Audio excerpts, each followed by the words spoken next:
போன தடவை கேஸுக்கு வந்து பல லட்ச ரூபா போச்சு. இந்த தடவை எத்தனை லட்சம் ஆனாலும் இந்த கேஸ நான் விட மாட்டேயா. எப்ப பார்த்தாலும் ஏன் கூடவே உங்களுக்கு என்ன பண்ண சொல்ற? யாரு பாத்து நம்ம ஊர்க்கார போய் சத்த மாதிரி இருக்கு? என்ன தெரியல உனக்கு? யாரா நீ? நான் தானே செல்லத்தாய்மே வடிவேலாடா நீ. என்ன பண்ணிக்கிட்டு இருக்க? இந்த நம்ம கட்சி தானே, கட்சியா வச்சிருக்க? இல்ல சம்பளத்துக்கு வேலை பாக்குறேன். அப்படியா? நல்லாரா. என் கட்சிக்கு வர்றியா? வேணாம்டா நீயே சம்பளத்துக்கு இருக்கிற. அதெல்லாம் இல்லை, நீ வர்ற ஊர்க்காரங்கப்பா. சே சொந்த கட்சிக்காரங்கன்னு சொல்ற. 2 பேர் தானே, வந்துட்டு போட்டு. வணக்கம் தம்பி. இங்க பாரு, நம்ம கட்சியில வந்து சேரனா அப்புறம் உன் பொண்ணை கூட்டிட்டு விருந்துக்கெல்லாம் வரமாட்டேன்.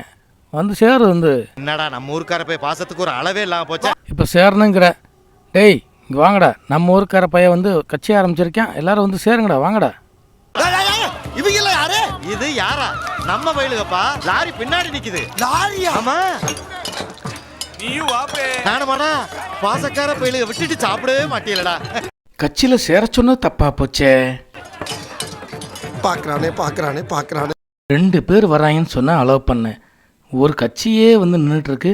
நானும் 2 பேரும் தான்ப்பா நினைச்சேன். ஆனா இங்க நிக்கிறேன் அப்புறம் என் கட்சிக்காரன் தெரியாம போச்சுப்பா.